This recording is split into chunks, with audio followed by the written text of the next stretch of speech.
violence and other kind of violence. Get away! I could be at work, at school, in my car, and I can still get shot by the police. But I can get shot anywhere. So it is what it is.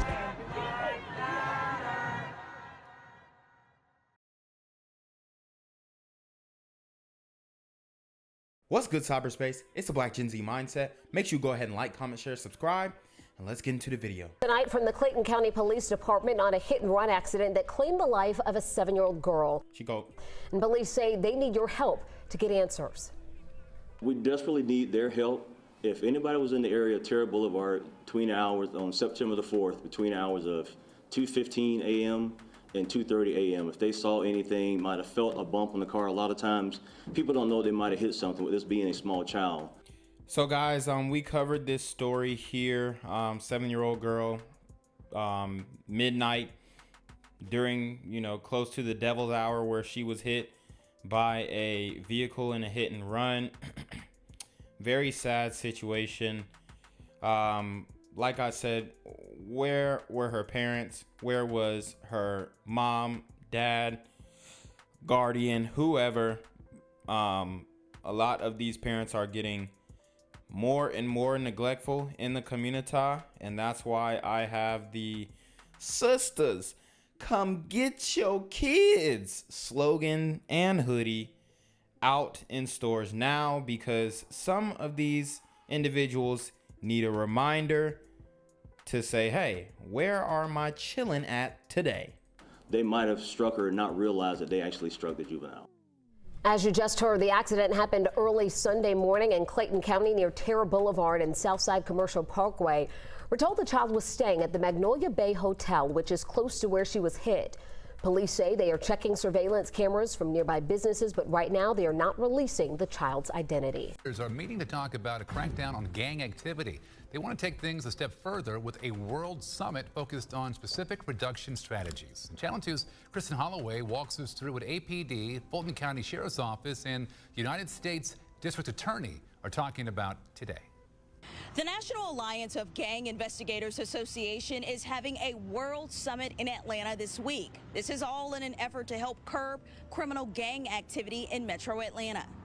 Here are a few topics of discussion: violence reduction strategy and community outreach, prosecuting. Wow. How about actually keeping these super gremlins locked up, imprisoned, plainclothes officers, more police presence, because the programs and community outreach, it's not working, and it hasn't worked for a long time. Human trafficking and gang cases, gang and school safety, and best practices for standing up a gang unit in officer safety and wellness. Now, this all comes on the heels of 2 indictments from last week. The Fulton County District Attorney's Office indicted 26 people they say carried out a series of high-profile robberies. The 220-page indictment alleges that most people named were part of a gang involved in a series of home invasions, burglaries, targeting both celebrity and non-celebrity homes in Metro Atlanta. The Department of Justice also announced on Wednesday 25 people, including members of the Ghostface Gangster Gang, pleaded guilty to several RICO charges. And of course, we'll continue to update you on these investigations as they develop. Reporting in Midtown, Kristen Holloway, Channel 2 Action News. I'm here on the corner of MLK and Frederick Douglass, where a shooting just took place.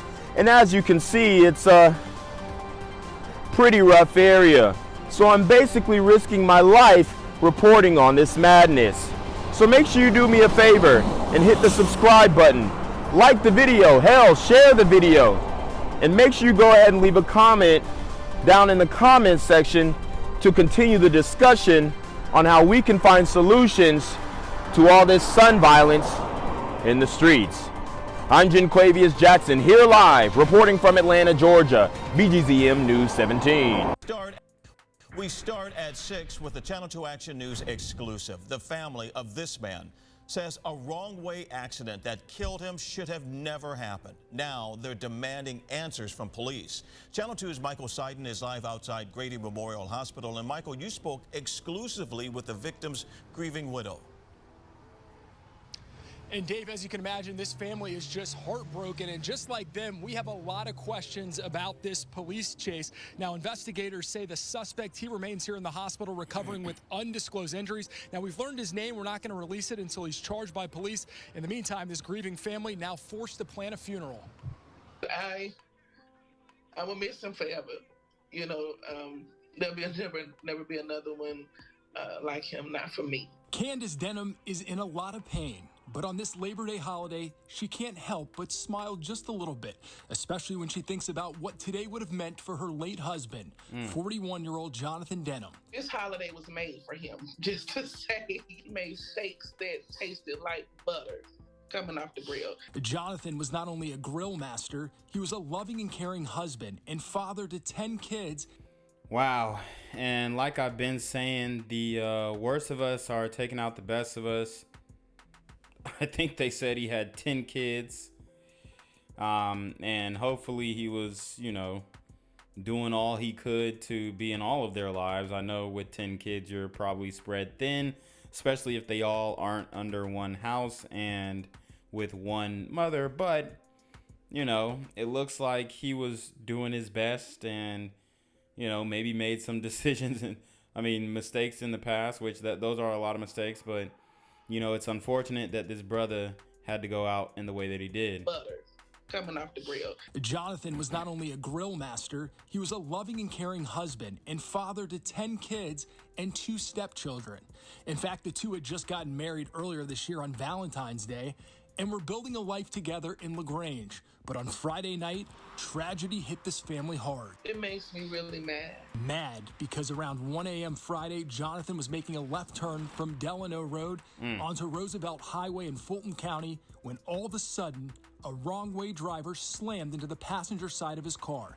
The impact so violent, Jonathan was pronounced dead at the scene. Wow. When we stopped by the scene that day, we found debris scattered all over the area. Right now, we aren't identifying the wrong-way driver because he hasn't been formally charged, but according to state troopers, the police pursuit began in Cobb County and the suspect hopped onto I-285. So you have the super gremlin who is being pursued by police. The pursuit starts in Cobb County. He hops on 285 and he's speeding, trying to get away from police. Obviously, demon time activities. He exited at Camp Creek Parkway and eventually ended up on Roosevelt Highway, driving the wrong way when he collided with Jonathan. He was just simply going home, something that all of us do. Yeah, and tonight, Jonathan's widow, his 2 sisters, lots of family and friends, they're pleading for answers. You know, we reached out to Cobb County Police. Spokesperson told us on Friday they were going to send an update after they talked to investigators. Obviously, today's a holiday now. Also, this family, they need help burying their loved one. They're also going to have a memorial plan for tomorrow. All those details right now on our website, WSBTV.com. For now, we're live in downtown Atlanta. I'm Michael Seiden, Channel 2 Action News. And this is a story, Michael, that affects all of us because it could have been any of us. That's a situation that all of us are in when something like this happens, a wrong-way driver and a crash. Michael, thank you very much. Gang violence and other kind of violence. Get away! I could be at work, in school, in my car, and I can still get shot by the police. I can get shot anywhere. So it is what it is.